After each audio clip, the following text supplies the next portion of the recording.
मधु बेटी, देख चूल्हे का धुआं झेलकर तेरी आंख आंसू से भर गई है। हलवा ही तो बनाना है, मैं बना देती हूँ। नहीं माँ, अपनी सहेली के लिए मैं अपने हाथों से हलवा बनाऊंगी। इतने में प्रिया हाथों में मिठाई लिए हुए आती है। मधु, ये ले मिठाई खा। मैंने भी तेरे लिए कुछ बनाया है। वाओ, गाजर का हलवा मेरे लिए? क्यों, तेरे सिवा क्या मेरी कोई और दूसरी सहेली है? अब तू बता, ये मिठाई किस खुशी में? मेरी शादी पक्की हो गई है, कल मुझे लड़के वाले देखने आए थे। ये सुनकर मधु की आंखें नम हो जाती हैं। अरे क्या हुआ मधु, तुम मेरी शादी पक्की हो जाने से खुश नहीं है क्या? नहीं प्रिया, मैं बहुत खुश हूँ, मगर दुख इस बात का है कि अब मेरी सबसे प्यारी सहेली मुझे अकेला छोड़कर चली जाएगी। ये कहानी है मधु और प्रिया की दोस्ती की। दोनों स्कूल की कक्षा दूसरी में मिली और सहेली बन गई, और जैसे जैसे साल बीतते गए उम्र के पड़ाव के साथ दोनों की दोस्ती बहुत गहरी हो गई। हालांकि प्रिया एक बहुत ही पैसे वाले अमीर खानदान की इकलौती बेटी है, वहीं मधु गरीब सीताराम की बेटी है, जो कि दिन भर फुटपाथ पर लोगों के जूते चप्पल जोड़कर जो कमाता, गरीबी में उसी से उसके घर का खर्चा चलता। अजी, आप आ गए? हाँ जानकी, बड़ी मुश्किल से आज 50 रुपए कमाए। जो नसीब में लिखा होता है उससे ज्यादा किसी को नहीं मिलता। हाथ मुंह धो लीजिए, मैं खाना लगाती हूँ।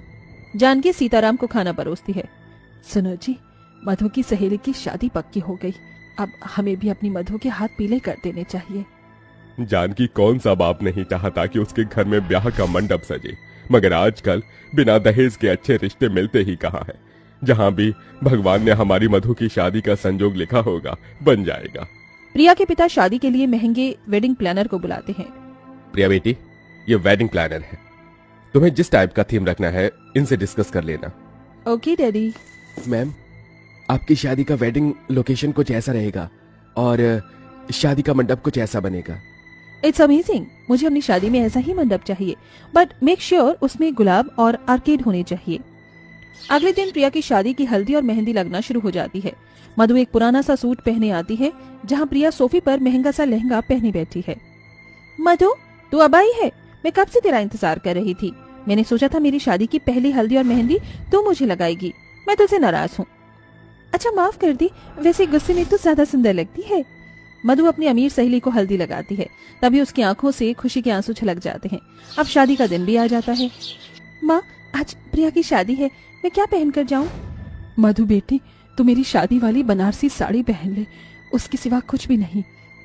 गरीबी के चलते मधु अपनी माँ की दी हुई पुरानी साड़ी पहनकर अपनी सहेली की शादी में बैंकेट हॉल में आती है, जहाँ उसकी शादी का मंडप बहुत ही आलीशान और बड़ा होता है, जो महंगे फूलों और मखमल के महंगे लाल कपड़े से सजा होता है। फिर वो बैंकेट के ब्राइडल रूम में आती है, जहाँ महंगा सा लहंगा पहने हुए प्रिया सज धज के बैठी होती है। मधु आ गई तो? अच्छा सुन, कैसी लग रही हूँ इस ब्राइडल लुक में मैं? और शादी का मंडप देखा क्या? एक्चुअली जब मैं अंदर आई थी तो वेडिंग प्लानर मंडप सजा रही थी, इसलिए देखा नहीं। तो इस शादी की जोड़ी में बहुत ही सुंदर लग रही है मेरी प्यारी सहेली, और उससे भी खूबसूरत तेरी शादी का मंडप सजा है प्रिया। तो सचमुच बहुत खुशनसीब है जो तेरी शादी के सारे अरमान पूरे हो रहे हैं। और एक अपनी गरीब सहेली को ही देख ले, मैंने भी अपनी शादी को लेकर हजारों सपने देखे हैं, मगर मैं जानती हूँ कि मैं एक गरीब की बेटी हूँ, जिसकी आंखों को सपने देखने का हक नहीं, क्योंकि एक गरीब की बेटी की शादी विदाई बड़ी मुश्किल से होती है। इसीलिए मुझ जैसी की किस्मत में ना तो इतना महंगा शादी का मंडप सजेगा, ना ऐसा शादी का जोड़ा होगा। ये कहते कहते मधु अपनी आंखों से बह रहे आंसू को पोंछ लेती है और प्रिया को मंडप में लाती है, जहाँ उसकी शादी बड़े ही धूमधाम से होती है और विदाई हो जाती है। प्रिया, अपना ख्याल रखना। तू भी अपना ख्याल रखना मधु।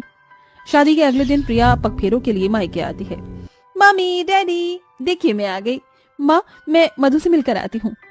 प्रिया अभी तो आई है, पहले कुछ खा ले। प्रिया जैसे ही मधु के घर पहुंचती है तो उसे देखने लड़के वाले आए हुए होते हैं। प्रिया बेटी, आओ ना। गायत्री जी, ये मधु की सहेली है। नमस्ते माँ जी। नमस्ते बेटी, बहन जी हमें मधु पसंद है।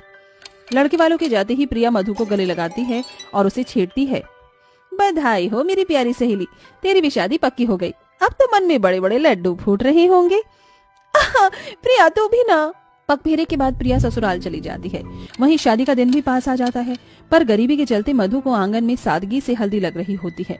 कुछ लोग सीताराम के साथ मंडप बनाने के लिए बांस काट कर ला रहे होते हैं। मधु, आज तेरी मेहंदी और हल्दी है, मगर फिर भी शादी का घर नहीं लग रहा। कोई गीत संगीत गाना बजाना भी नहीं है। हम जैसे गरीबों के घर आंगन से शादी का शोरगुल सुनाई नहीं देता। मेरी शादी के लिए पहले ही बाबा कर्ज में बिक गए हैं ताकि गांव वालों को दावत खिला सके। अब अपने अरमानों को पूरा करने के लिए मैं उनका बोझ नहीं बढ़ाना चाहती। ये बांस का मंडप ही मुझ जैसी गरीब की बेटियों के लिए बना है। ना तो हमें अपनी आंखों में शादी के अरमान सजाने का हक है और न ही सपने देखने का। अपनी गरीब सहेली के आंसू देखकर जैसे प्रिया का दिल निकलने को आ जाता है और जैसे ही वो कमरे में जाती है तभी सीताराम अंकल, जमुना आंटी, आप दोनों मुझे अपनी बेटी मानते हैं ना? अपनी बेटी की आज एक बात मानेंगे? कहो ना प्रिया बिटिया। इस आंगन में ये मंडप नहीं बनेगा। अपनी गरीब सहेली की शादी का मंडप अब मैं सजाना चाहती हूँ। आंटी, आप दोनों को बस कल शादी के दिन तक के लिए मधु को उलझा कर रखना है ताकि वो आंगन में ना आए। उसने जो सपने देखे हैं मैं उसे पूरा करूंगी। इसके बाद प्रिया वेडिंग प्लानर को बुलाती है। हेलो प्रिया मैम। आप सभी का थैंक यू जो आप इतनी जल्दी मेरे बुलाने पर यहाँ चले आए। मुझे इसी आंगन में उतना ही खूबसूरत मंडप चाहिए जैसा कि आपने मेरी शादी में बनाया था। और हाँ, मंडप को चारों तरफ से गुलाब और आर्केड से सजाना और आंगन की मिट्टी को भी अच्छे से कवर कर देना और दुल्हा दुल्हन के मंडप में बैठने के लिए अच्छे गद्दे मंगवाना। और मुझे कुछ अलग सा अरेंजमेंट भी चाहिए ताकि जब मेरी सहेली के मंडप में फेरे हों तो उन पर मंडप की फूल थ्रो हो।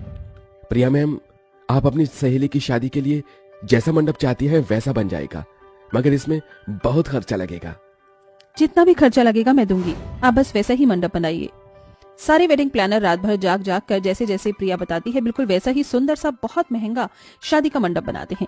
अगले दिन प्रिया मधु को शादी का जोड़ा देती है। मधु, ये ले मेरी तरफ से तेरी शादी का तोहफा, तेरी शादी का जोड़ा। चलो प्यारी दुल्हन, जल्दी से इसे पहन लो। मधु जल्दी से शादी के जोड़े को पहन लेती है और प्रिया उसका मेकअप करके आंखों पर पट्टी बांध देती है। प्रिया, तूने मेरी आंखों पर पट्टी क्यों बांधी है? सरप्राइज है, चल तो सही। आंगन में बने महंगे से मंडप से कुछ ही दूर पर प्रिया मधु की आंखों की पट्टी खोल देती है जहां गुलाब बिछे होते हैं और जो शादी से मंडप तक जाते हैं।